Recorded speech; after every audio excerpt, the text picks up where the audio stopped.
Welcome to the ChangeMakers podcast, produced by cityCURRENT and brought to you by Lipscomb and Pitts Insurance. This show shares personal stories and insight from those who are giving back and making a difference so we can learn and do the same. We cover life lessons, business advice, passion, and purpose. Now here's our host, the CEO of cityCURRENT, Jeremy Park. Welcome to the ChangeMakers podcast, produced by cityCURRENT. I'm your host, Jeremy Park. We have a fun treat. We have two guests with us, musical guests, philanthropic theme, all sorts of giving. We absolutely love all the work that they do. We have Aidan Anderson and his mom, Mama T, Toren Anderson. How are you two doing? Doing well. Thanks for having us. Glad to be here. So we're in Memphis. You just performed at a signature breakfast this morning. You shared a little bit of your story, and then you performed a song talking about Aidan on your end and blew the audience away, standing ovation. It wasn't just your song and your talent on the music side. It was really your story and passion for giving and making a difference in the lives of others. Before we even dive in and hear your story, let's talk to you, Mama T, just on setting the stage, because I think you as a parent, as a role model, modeling this for Aidan has created this journey that you're on together. So share a little bit of your story as Mama T, and then we'll talk about Aidan and his growing up. Okay, so the first thing is I was very empathetic. I did the first Jerry Lewis's Muscular Dystrophy Carnival when I was 7. I was the youngest candy striper in Marietta, Georgia. So I had a heart, for others and for those less fortunate. And Aidan is the last of 5 children. And there was a lot of giving. I met his dad serving the poor in the inner city of Atlanta and, just a lot of things. But in particular, the year that Aidan was born, both of his great-grandmothers died, my grandmothers. And so we were out saying goodbye to her friends because a lot of their contemporaries were dying, going to nursing homes. We're from Marietta. I've lived there all my life. And he would always want to come in and hold their hand and pray, and he was 2 years old doing this. And then when he was 4, one day, came in my office with a wooden spoon, which we call the scepter. It was a long Walmart spoon. And he said, "This is not my home." And I'm in a huge office like this. And I said, "Oh, really? Do tell." He said, "I'm not from here. I'm from heaven. I'm going back, but I want to make a difference before I go." So then he climbs in my lap. He puts his hands on my face. One of those moments you always remember. And he says, "I'm not going to wait till I'm 18. I'm doing it now." He said, "Why do I have to wait till I'm 18? Turns out he had a brother that was using that as an excuse not to do anything. Like, I'll help people when I'm 18. So he actually it stopped me in my tracks, and we go on, and nothing really changed that day because we were already serving. But then when he was 7, I'll let you tell him the story, but it did change. But then what happened, Jeremy, is we didn't plan this. Aidan always says in front of audiences, it sort of embarrasses me. He says, I can't stress the lack of planning enough. This is beyond organic. I use words like organic to make it seem like there is some kind of plan to it, but there's really not. Just been a matter of saying yes and watching what happens. And I think that the older you get, the more you appreciate that water will naturally seek its course. And when you set out, you can't predict the outcome. You set out with good intentions, and all of a sudden everything unfolds the way it's supposed to. And everything happens for a reason. You look back, you don't realize until many years later in some cases, but it's like, oh, that happened for that reason and that reason and that reason. And it sets you on this course that it transforms your life, but it also in the process transforms the lives of so many others. Really and we call it like God dot to dots. We've heard a lot. But one of the things that was so amazing is that the more we got into this, because it happened very serendipitously, I believe God planned it, from the beginning. But it was just this drive, even though, I had a busy PR firm when this thing came out. But then it was just like somebody would call us from somewhere and want Aidan to come share. And it just, it became a drive because I wanted to see the lost generation recaptured. So we're still that busy. Yeah. And let's go ahead and share a little bit of your story, because as we're talking about the, age 7, and we'll start with harmonica, but even before you tell that, where did you start getting interested in music? Just grew up in an environment where my family is pretty musical. I had older siblings that played guitar and sang, and I loved old musicals when I was little. I have no idea why, but things like Singing in the Rain were just some of my favorite movies. And so just that young age, I would always see that and thought, oh yeah, there's something I want to do, And where does the harmonica fit into that in terms of like, hey, I want to learn harmonica? So I was being a punk, just the punk little brother. I was snooping around my brother's room, and he was like, hey, man, if you get out of my room, I'll give you this harmonica. So I took the bait, and I ran off with it, and it's crazy how me being a nuisance kind of like sparked my future in a major way. Like I was just being a brat, and it paid off. And your brother was a brat. He said, "Get the heck out Yeah, of my room." I say, yeah. He's like, beat On it, both kid. ways. Yeah, everything happens for a reason, right? Yeah. They're both jerks, It's Jeremy. like, beat it, kid, and I did. So like you're 7. You're Short, very out- short. Yeah, I mean, obviously you're 7. You're little and wearing a hat, and it's hot outside. But tell the story that you kind of shared this morning of where all this began. Yeah, so I'm at this restaurant and I'm bored because I'm 7, and so And it's a busy night. It's a busy night, and it's I'm a a very weird nice kid, so I restaurant. had this harmonica with me all the time, and it sounded terrible. Like you would think I would get better as much as it was glued to my mouth, but I think it got worse during one period. And I had this harmonica wearing my Bear Bryant fedora, and it got warm. I took it off, and that's one of the things you watch movies like Singing in the Rain. You have no concept of fashion or anything like that. So I thought, oh yeah, everyone wears fedoras. Like, what do you mean? Okay, let me interject. He was a preemie. He couldn't go to school because he had a lot of issues when he was young, a lot of major health issues, which I think also has played into his story. He's spent a lot of time in hospitals. But what was funny is I had him watch those old musicals, trying to keep him wholesome. Yeah. Because he had to watch a lot of TV because he had asthma and skin issues. And anyway, and so he thought he was Gene Kelly. Like his first big ask for Christmas was a black V-neck cashmere sweater. That's what he wanted. That's awesome. Yeah, so that's kind of, so he dressed like a little But dude. that does, though, paint the picture of the empathy. To your point, like if you spend a lot of time in hospitals, and then to your point about going to the retirement centers and, like all of those, you were, in other words, you had empathy for what that was like and what people are going through because you yourself had gone through those moments Exactly. at an early age. All right, go ahead and And it's continue a- on. Yeah. Yeah, and it's a beautiful thing too when you don't have to remove yourself too much from someone's situation. You can actually experience Yeah. like a deep empathy. But anyway, so I'm wearing this hat. It got warm. I took it off. Started playing harmonica. It sounded terrible. But I guess people, wine and grandparents is my best demographic, So they're a little tipsy. They're like, hey, look at this kid trying hard, and they put money. They put He was money. outside the bathrooms at one of the best Just restaurants in perched Atlanta. up, sitting down, and they put money in my hat. Ended up with $80, and I'm like, well, sweet. This is my job now, I guess. Like this is my career path. I'm gonna take my hat off and get money. It's great. Like I didn't put 2 and 2 together. Well, and $80 for a 7-year-old, like that's you're It's a thinking major this is windfall. high living, yeah. Oh But he my didn't say a gosh. word. Let's stress the fact that tell him what was in your mind because he didn't tell me any dude, of this. I was an or I would idiot. have killed I'm him. sitting in the car and I'm like, all right, I'm buying a car. I'm buying a house. Like this is my whole future. Someone talked about like how the Hawks had gotten sold at the time. I'm like, I'm gonna buy a sports team. Like I just go ahead and do that. And so no concept. At what point does that bubble get burst? It still makes me laugh. When he says this, I know the story and it's still I laugh. burst through Funny. myself because I'm sitting there thinking, oh, but today my mom read me that newsletter about African orphans that were battling intestinal parasites. And I remember the figure, like the 4 pills for $1, and I'm looking at a pile of dollars. I'm like, I can buy like 1 million pills. I still can't. No, do he's in that. his booster seat. And he's on Yeah, the way to literally, the 30-minute I'm ride. literally in this car seat having like this major dilemma, like a financial crisis. And I know And- nothing, so I haven't shot it down yet. And so I donated that money though, and that one choice to give. And I said this today, but I mean it. I live by it. I know that I'll never be the same because of that one small act. And I think it's kind of amazing how, as people, we paint a picture of like big things that might lead to something big, but I don't think we completely realize that a little thing can trigger your future and can actually put you on your path. And so that's why you got to be vigilant when you're looking for opportunities, because you never know if the little thing is the thing that gives you well-being or makes you whole. And in this case, it was. I mean, it was $80. It was one choice, and I am who I am because of it. How did that on your end, switching over to Mama T, but for your son to come to you, who's just earned this money and who could do anything with it, I think now like of kids that would go and spend it on V-Bucks for video games, Right. to turn and say, I want to help others, that's got to warm your heart and be like, wait, what? This is amazing. Like, It How was did that make it you was feel? incredible because he was very authoritative from the time he was born. He's just been an alpha.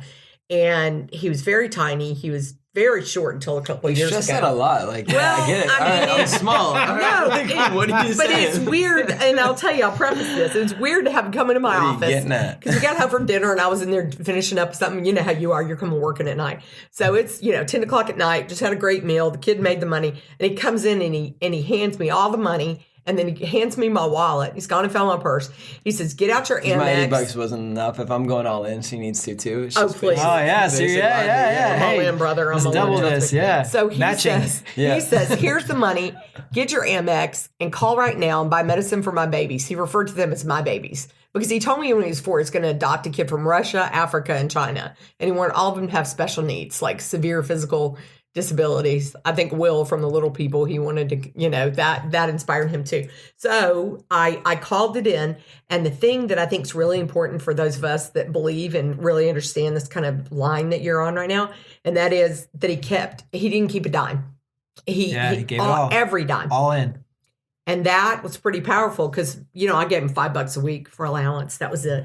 But, and then I was on the phone with a friend who I was helping do some PR for a launch. And he said, he's from Warner Robins, Georgia. He's like, hey, you know what? We're launching it next month. Let him come down to the hotel. And sure enough, Aidan went down, played his little song. By then he created something we call the Happy Song. And then Aidan stood at the mic and just announced, this is what I'm doing. Your children need to give. They need to be difference makers, and you need to model giving to your children because they're selfish. And he got away with it and raised like enough. You get away with it a lot more when you're little. You can make bold statements. Well, but also too when it's authentic. In other words, you're doing it yourself. It's really hard to ask someone to do something you yourself are not willing to do. For sure. And you have proven over and over that you're willing to go all in. And I think that then gives you the freedom and the power and the confidence to ask others to go all in. And I think that's the part that's so encouraging is you do. I mean, the youth has the advantage in terms of the innocence, but the fact that you are doubling down yourself gives you the credibility and the authority to get really far with that ask. So you do the first donation, and I'm curious, you make that, and that's kind of a one-time gift. But then on your end to realize, wait a second, obviously this is just kind of the first step in a much larger narrative. What becomes kind of the second and third? So in other words, what starts to then propel you where it's like, wait a second, I really can use my gifts, my musical talents, my story, the money that I'm able to raise to then really start to create some real powerful momentum? I think the biggest thing is realizing how well received a good message can be. So you get there and you see people, and it doesn't matter what walk of life they're going through or who they are as people. Like, if you get enough people in the room and they hear a good message, then the next thing you know, good things kind of come from that. And so even at a young age, and I didn't articulate like this in my brain, but it's just witnessing a ripple effect and realizing that you can be the catalyst for that.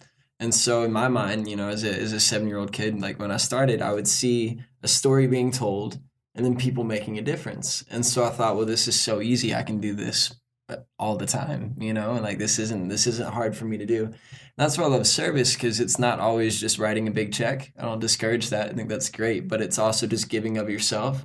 So in my mind, I was giving of myself, and I got to watch amazing things happen as a root of that. And so, we developed it, called it Aidan Cares. Somebody called us one night and said, I got a Twitter for you. Oh, yeah. I put it on Facebook. We didn't even do it. It's Megan. Like, they're like, we can go viral for this. And initially they were like, we're just going to make this story a viral story. So like, Aidan Cares. And then it just stuck. Yeah, I remember you saying you didn't make up the name this morning. And so to your point, so somebody kind of created it for you and got that going. You've been on the Today Show. You've done 4 TED Talks. You were the youngest speaker at LeaderCast. You've done a lot on your end. But even off mic, we were talking about just some of the most powerful service opportunities, working with veterans and first responders and just people who are going through all sorts of things in their lives. Give us maybe a couple of projects, efforts, events, experiences, however you want to frame it, but just that really stand out for you. Tell me about Brady. For sure. And, I think that's the biggest thing is for like every 10 minutes I'm on stage, it's 10 hours of service behind it. And probably more like 100. Honestly, because, the whole double down thing is really real. But pediatric cancer is something that's huge on my heart. This little boy, my mom actually was speaking at this thing, and I was in the audience because I wanted the good food that I knew was going to be at this event. I was always strategic as far as like placing myself where the food was. So, I'm like, when I would leave for speaking engagements and I'd be tiptoeing out of our hardwood floors, this one would be sitting at the door. He's like, it's okay. He goes, I'm going to go with you because there's free food and I'll be in the audience and I'll be there to cheer you on and there's free food. And I don't know what's going to happen today, so I need to go with you. He was homeschooled, so that's what he did. Yeah, so you extrovert or introvert? I'm an extrovert that burns out. Okay. Yeah, so I try to balance it out, but I love people, so I'm willing to get over myself. Yeah, I was about to say, because I mean, everything you're talking about, like I'll go with you, like I'll do, like I can just see that youth and enthusiasm, but also too a little bit of the extrovert. Okay, for sure. And then one thing I want to say, and then you can go, but he's also this amazing giver. Like he has revelation of giving in a way that a lot of people don't, and this is true story. So I did a lot of PR down in Savannah, and Tybee Island in Savannah was my client. I had a lot of clients down there, so we would stay in hotels. And when he was 3 and 4, he would fight me over who would leave the housekeeping tip every day. And I would say, honey, save your money. You don't earn a living. Allowance. I'll be happy to give the money. And he would literally say, you are taking my blessing. And he would draw like a little cross or a heart or I love you and leave all his money. Wow. It was crazy. Because at first I was fighting him on it. And then I thought, what am I doing? Yeah. Because everything you sow is a blessing. And that's just, it's who he was. And I'm not acting like Aidan's the baby Jesus because he's clearly not. But Definitely it is, but it is everything that we study in Christianity, and he never complained. And we've done some pretty grueling things and very time consuming things. Walked out with a little boy almost 3 years with cancer before, unfortunately, he passed. And Aidan was his brother. We got a car donated. We got a live remote done from a car dealership for his birthday. I mean, it's once again going been all amazing. It's easy to lay your life down when you realize you get more from giving. So, and that's not even like a selfish view, like, oh yeah, I get something from giving, but you legitimately do. And so at a young age, like you just kind of weigh the cost. It's like, all right, this is what I'm giving, this is what I'm providing, but this is what is coming back to me in return. And that's not why you do it, but it's hard to assume that you're ever at a loss when you're contributing to others or doing something that's tangible. And little things like I'll speak at schools and stuff like that. And, maybe 1 out of 400 kids will hear the message, but that one kid will be truly touched. They'll come up to you afterwards just crying and ready to start making a difference. And so you count it out and you're like, all right, yeah. So 1 out of 400, if I hadn't shared my message, then that life wouldn't have been impacted. And so it's the ratio. It's just a really positive thing. It's like, all right, I might pour out a lot, but you know what you're pouring into, and then eventually it comes back. Carry that forward with the working with the kids who are fighting cancer, because you kind of went on that thread, but I want to go back to that because obviously that's something that's really touching your heart. It's impactful because you just see people who are victims in the true we sense bought the of the bracelets that day, right? Oh yeah, so went to that speech and this girl was like, hey, can I give out these bracelets? My little cousin just got diagnosed with cancer and it's a big deal and we're trying to raise awareness, raise money, and we're like, yeah, absolutely. And then we dug in and I'm like, Mom, I'd like to go take him harmonicas while he's sitting in the hospital. And that's the thing too, like I say incorporate what you love with giving, because then it's not like an obligation, there's a joy to it. So I love music and I'm like, I would love to share that with him because that's what I knew. So it's not like I'm not telling people, oh yeah, get outside of yourself so much, but I'm saying find what you love and how to share that with the world. So I took him harmonicas and fell in love with this kid, just absolutely fell in love. And once you get in an environment, you think you're there for one reason, and then you get exposed to all the other reasons, all the other needs, and that takes from taking the leap outside of yourself and getting involved in something. So we got there, saw him, and then saw the other patients. Braden Martin, love him. Braden Martin. He lost his 5-year fight, and it was devastating. But honestly, the impact that he had on my life and so many others is just, I don't even think you can calculate it. He's just an absolute warrior and just a blessing to this earth. And you get there and you see these families and, it's amazing. Like we were there for him and we're there with him for a solid 3 out of 5 of those years he was fighting. And we were determined to walk it out, but you see those needs. And I think that's what I love about service is you get there for one reason and then realize, oh, there's so much to this. And so just pediatric cancer is one thing that I'm just really passionate about, aiding those families and fighting that fight with them. And it's just huge. Braden was a little hardcore heavy metal rocker, and he was a personality. He owned us. I mean, the term you had to say hello. Yeah. He was green from chemo. We walk into chemo suite, and immediately he sits up and starts to boss us around. By the second visit, he told his mom, I want to wear a tie like Aidan. So we brought ties for him, and he hooked them to his T-shirts. And then I would play Van Halen for him while he was getting his chemo, because that can't be fun, getting that painful dye injected or whatever the drugs. He wouldn't even acknowledge the fact that people had IVs hooked up to him or anything. He'd be like, might as well jump, baby. Like, just like screaming off the top of his lungs, yelling at the nurses like, might as well jump, like as loud as he can. He's just a major redneck too, and I just He was. love We this got him a kid, Leonard man. Skinner guitar. My friend had donated one to him at a fundraiser. And so he tells everybody in Hard Rock to be quiet and watch this.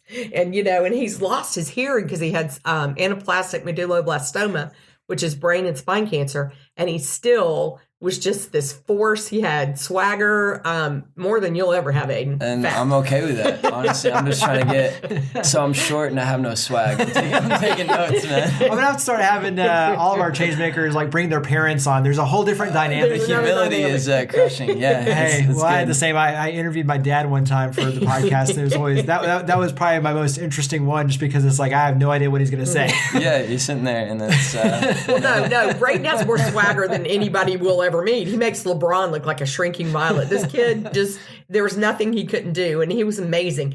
But we opened our lives, and Brayden would call at all hours, and we would meet them in the parking lots to give them money and food and toys. We, at 1:00 in the morning. I mean, she was a single mother. It was a really graphic, grueling story that we were, on the front row for, and Aidan never complained. One day we were leaving the hospital, I'll never forget, and the sun was going down. It was in the summer, and I went, oh, in my head, I cannot believe I've done this to my kid. I can't believe the sun's going down. I feel so bad. At that point, he looked over, held my hand, and he goes, I'm so glad we were here today.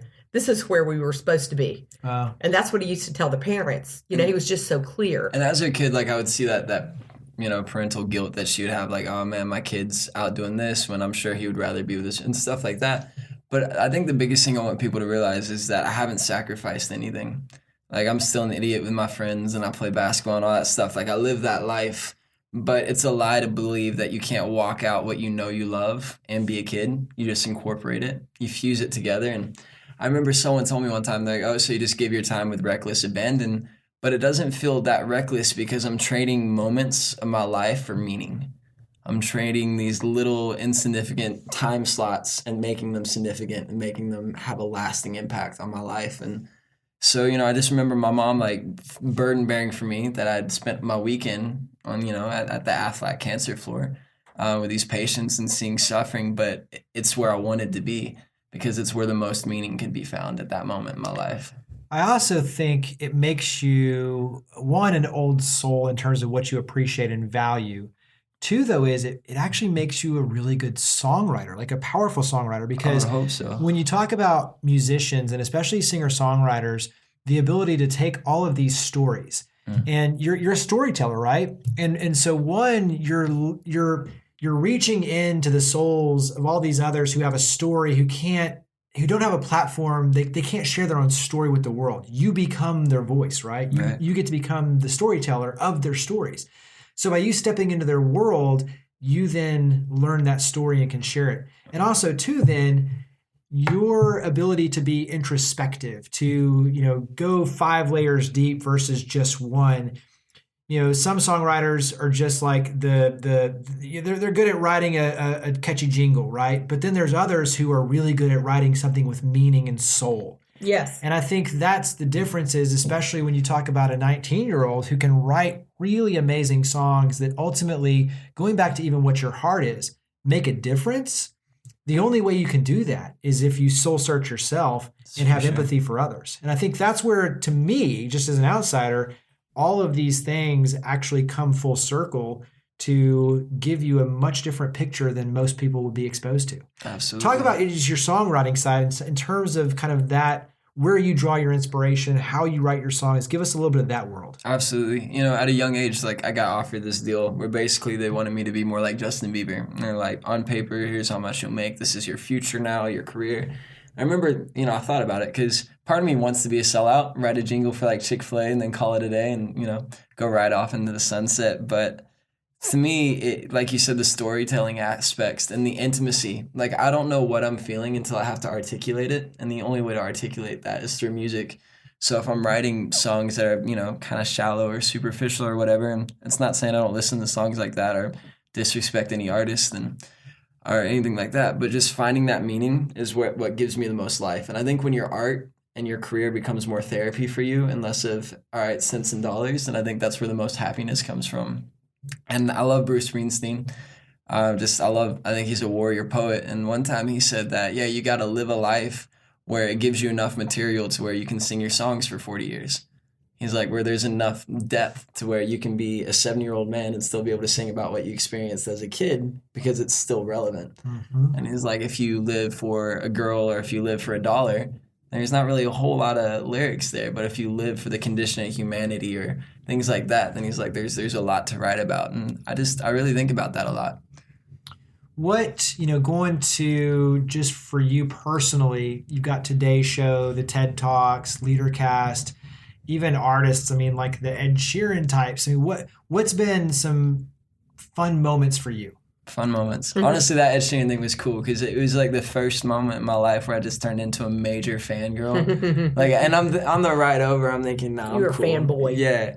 I'm like, yeah, on the ride over, I'm like, I'm cool. It's fine. It's not a big deal. And then I get there, I'm like, holy crap, that's Ed Sheeran. That's really cool. And this is really happening. My hand was shaking, and I was like, good Lord, this is like he reduced me to like this shaking kid, and I was like, this is awesome.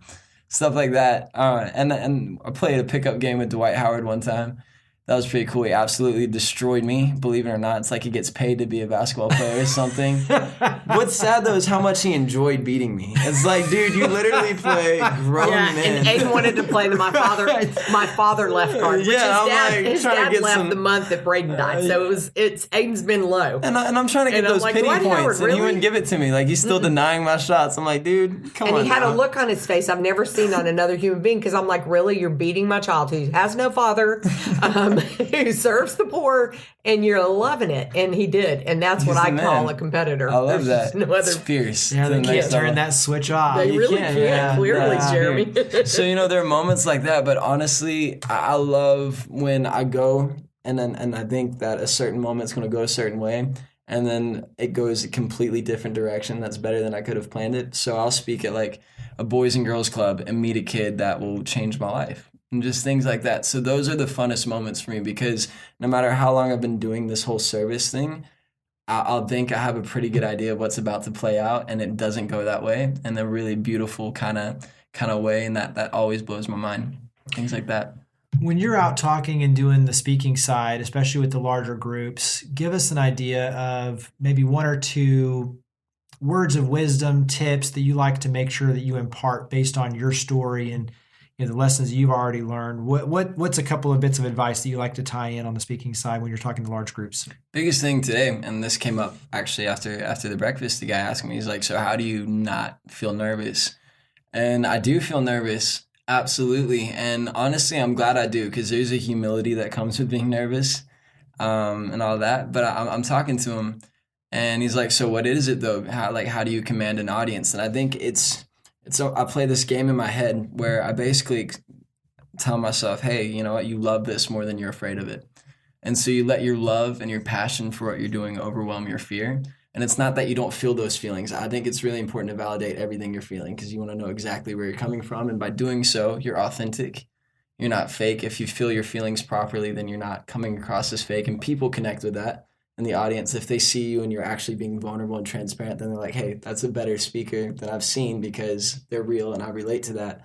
And so sometimes your fear and transparency is good, but also it's just saying, you know what, I'd rather be doing this than not being doing this. And so there's almost like a sucking it up factor, and you're like, I love this more than I'm afraid of it. And that's a huge thing for me. And so I find myself doing things like LeaderCast where they're like, hey, no pressure. There's 120,000 people on the live stream right now. Right. And you're like, all right, I'm going to go throw up in the bathroom and I'll be right back. And it's, you do things like that. But it's just saying, oh my gosh, but the alternative to me doing this is me not doing it. And how much would that hurt? To have a message that you love, that you know can impact other people, and you're not sharing it because you're afraid of a room? Like, it's not worth it.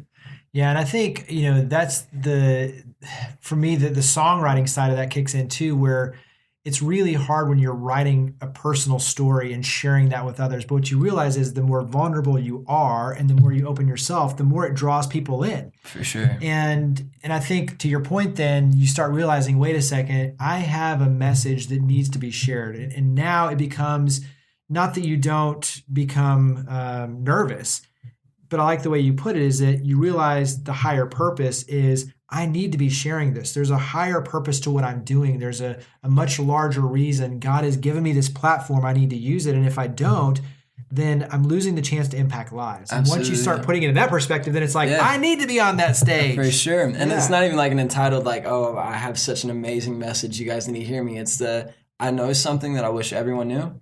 And the same way, like whenever I hear a speaker, it's like they have something to teach me. I truly believe that going into it. So it makes you a better listener. Also makes you a better teller, and just having that perspective. What's I don't want to say the favorite, but what's a bit of advice that you've received from someone? It could be on the music side. It could be life advice. It could be obviously, from Mama T. But what's a favorite bit of advice that you carry with you, either a quote or just advice in general? What Nick Saban said? No. No. What did he say? Aidan walks up to Saban and they're getting made up for LeaderCast. And Aidan is not a Crimson Tide fan, but my dad and all his cousins went there, and so I am. And it was a big deal. I call him the Mighty Lord Saban at home just as a joke. And Aidan walks up to Saban and it was so vulnerable. And he said, "Sir," he said, were you nervous the first time you spoke to a room this big? And Saban turned around with his ice cold look and said, "No." That's all he said. And I was just like, because Saban he takes wins. He doesn't take L's. I take L's apparently. So yeah, apparently you're a loser, and he never thought that. I felt feelings, and he was like, "You, what's that?" Yeah. So anyway, so that was advice, funny. Well, Steve Wozniak gave you some good advice that day, though, didn't he? He did. Steve Wozniak, what a great guy. He's a man. Oh, by the way, his metal business cards. I said, "Dude, why do you have metal business cards?" He said, "So I can cut my meat on the plane." Which honestly might be the best advice. So to all you listeners out there, I think it's really imperative that you ask yourself, how strong is my business card game? And I don't mean like the strength of like, does it look good? I mean like the literal integrity of the card. Can you cut steak with it? Yeah. And so I think it's important to reflect. Ask yourself, can I eat with this? Like if I need to. If I'm stranded, can I use my business card? You're on an island. What are you taking with you? I'm taking Steve Wozniak's business card. Steve Wozniak's business card be in your bag.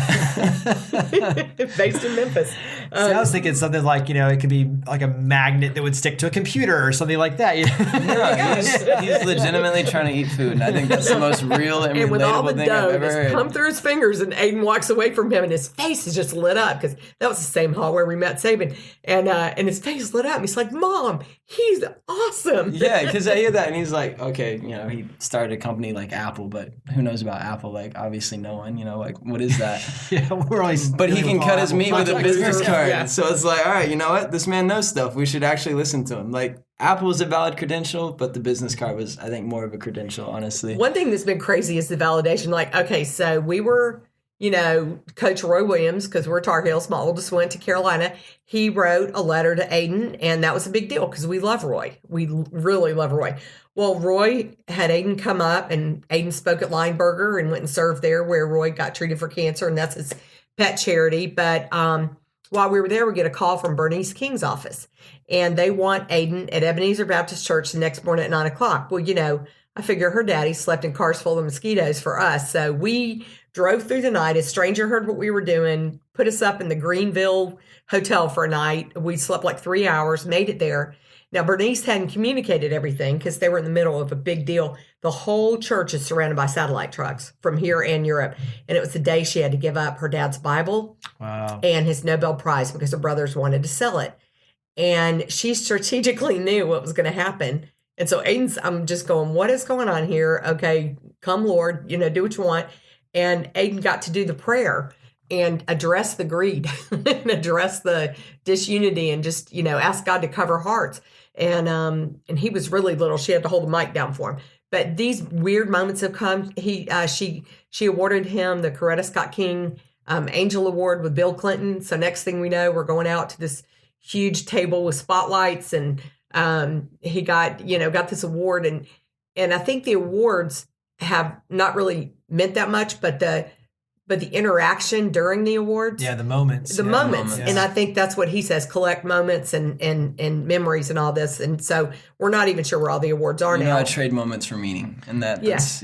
Well, and we talk about on our end is that good attracts good. And, by you doing all of this good and putting out good energy, it attracts more of that. And all of a sudden it sets in motion these opportunities and these stories that you couldn't make up if you tried. But to your point, treating them as blessings and opportunities to build relationships and cherish them as moments versus trying to rake in awards. And I think when you go through it No. authentically, Right. then people are attracted to that. And once again, it creates this really powerful opportunity to transform lives, but at the same time, yourself be transformed. For sure. How has all this impacted you? I mean, when you talk about for you and your relationship with your mother, how has this transformed you? Yeah, and also just to answer your question earlier, legitimate good advice that I got. Someone told me one time that you'll regret the moments that you're yourself far less than you'll regret the moments that you're not. So to go back to just the whole being real thing, I live by that because I know it's true. Like you'll die inside if you're not true to who you are. And it's okay to dream with your eyes open and to actually pursue what you want to be, even if you don't have a template or a reference point, or even if it's unique or whatever it is. It's okay to live out what you love, especially if it's serving the greater good. Like it's not like I want to be a professional donut eater, which I think is noble. But He tried that this morning. I tried at your that this event. morning at your event. Yeah, that's why it was on my mind. I'm still thinking about that. There you I don't go. even know what was the name of the Gibson's, yeah. Gibsons. I yeah. love y'all. I went into cardiac arrest briefly, but it was worth it, and I appreciate y'all. But no, it's true. Like if you're serving the greater good with your heart, then I think that's the most meaningful way you can live your life. But back to your question, how's it affected like our relationship? Yeah. It's huge. So, you know, I don't have the most stable home life, never have, and it's difficult. And what I found myself doing is just feeling all this hurt inside.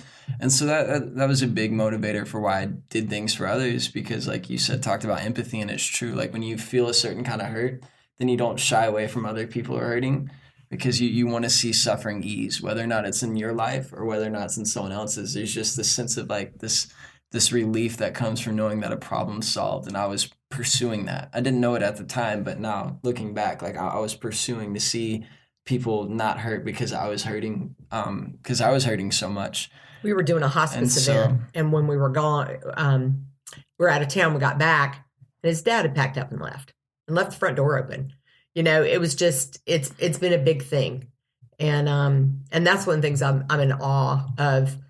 Aidan's resilience is that even though we meet a lot of people that make a lot of promises, and you know, and you want your kid to have men in their lives, because if you're a woman and you're a single mom, you know that's important, and there's a lot of talk and very little action. And so the fact that he keeps going, and I even remember him saying he worked in the church nursery with the kids because he wanted to teach them how to be a friend and how to be a leader, because he hadn't had that. And so a lot of this is about him making a conscious choice. You know, and our thing is, I believe Aidan was born to give, and I believe that we reward our athletes, scholars, musicians, artists, all these things.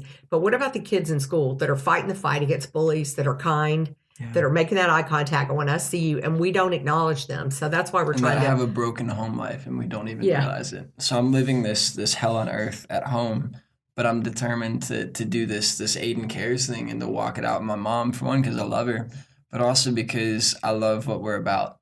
And so I've witnessed, you know, the perseverance. I've had a lot of caffeine, so I'm a little tongue-tied to wash down the donuts. But, you know, I witnessed the perseverance in my mom's life, and there's just this deep-rooted love there, you know. And so, like, yeah, she's my parent, but also she's modeled what giving is to me. And I know that my best traits and the things that I value in my life have come from serving others. It hasn't come from the moments I stayed at home and played video games or just lived for myself. And I'm not saying that we don't need that to balance it out. Like, you know, Mother Teresa was rare because she was selfless. And I'm not saying you have to be 100% selfless, but you definitely should learn to live even a little bit outside of your zone and for other people, because you watch every aspect of your life improve. So yeah, I came from a broken home, but you know what? I got perspective because I was getting outside of it and seeing other people with horror stories. And so it didn't invalidate my pain, it gave me perspective. And so next thing you know, like, you think you're trading things because you're giving it up, but really it's improving your life in ways you can't even imagine. You know, my relationship with my mom is better. I can love my friends better, things like that. And it comes from getting outside of yourself. It's great perspective.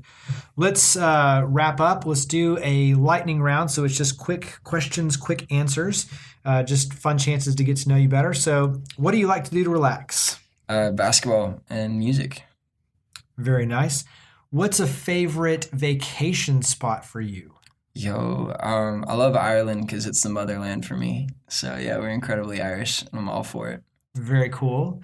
Where's a favorite restaurant in your hometown? CNS Seafood, an oyster bar. That's where the whole thing got started. But my boy Arnold, who's the GM even to this day, he is the man and will get you an amazing meal that might change your life a little bit. It's that good. Nice. And that's you're my invited, spot. Jeremy. Yeah, Yeah, we yeah, got yeah. you, man. We Yeah, gotcha. it's just a good bite of food. So, yeah. What's a favorite gift that someone has given you? Oh man, I'm really sappy, so I'll say stuff like time. But D'Angelico is my guitar sponsor. They give me the sexiest guitars you've ever seen. Like I really love these guitars. It's the only time I'll use the word sexy is when I'm referring to an instrument, or Chick-fil-A sandwiches. both equally sexy. It's crazy how that works, man. I think a Chick-fil-A sandwich is Santa Claus. but dude, I love you on the way to your house. I love those guitars though. I really do.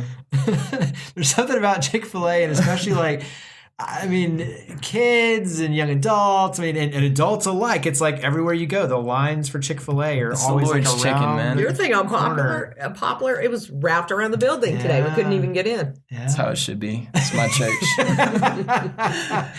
So what's a recent book you've read? Recent book I've read. I read Hard Work on and Off the Court by Roy Williams for the second time. I love Carolina basketball, so go Heels. It's not our best year, but that's all okay, we right. I love still love them. If they ever hear this, you guys are doing your best. Although it's fun watching this year because it's the first time where I feel like I qualify to make the team. Like we're that bad. So I'm like, this is great. I'm like, heck, I can airball Are 3 you shots seeing in his a lack of row. reality, Jeremy? Pray for him. Pray Yeah, I'm for him. short and white, but what about it? My mom tells me I'm short. I'm used to it, man. I can take it. You're Good less Lord. short now. I was just stressing I'm like how 6 little feet, you were when you were like five. with decent shoes. Yeah, I think you're as tall as I am, if not taller. So what either movie, TV show, what do you like to watch? I'm a huge Netflix guy. Like I really am. I love good movies, but they're hard to come. I saw 1917 recently. That was a great film. If y'all haven't seen it, bring some Kleenex. The dude Or next to me Prozac. was crying his eyes out, and he kept trying to look tough every time I looked over, and I'm like, dude, it's cool to cry. Like I started crying, he started crying. Good moment. But I love Netflix. I love, I like Sherlock, like things that like challenge your brain a little bit. Cause I'm not too bright, so I try to, I try to watch intelligent shows. Hopefully, it will rub off on me. You mentioned Bruce Springsteen, and so what other musical influences do you have? Oh my gosh, James Bay is a huge one. That's BAY. Check him out. According to Spotify, at the end of the year, they show artists who have shaped your decade, and apparently I listened to him for like 42,000 minutes in the last 8 years. So that's nice. You're welcome, James, for What about all your the other streaming buddies? money. Tell Ed them about your new Sheeran guy. is huge. Ed Dermot Sheeran. Kennedy is a big one for me. Jackson Brown, he's old school, but I love his artistry. It's a long list, and it's honestly a mood thing for me.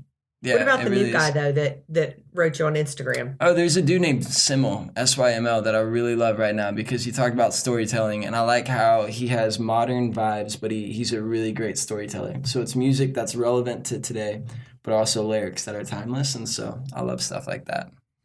If you were going to play a cover song, what are your go-to cover songs? Depends where I'm at, but generally, Fast Car, Tracy Chapman, it's just good, love it.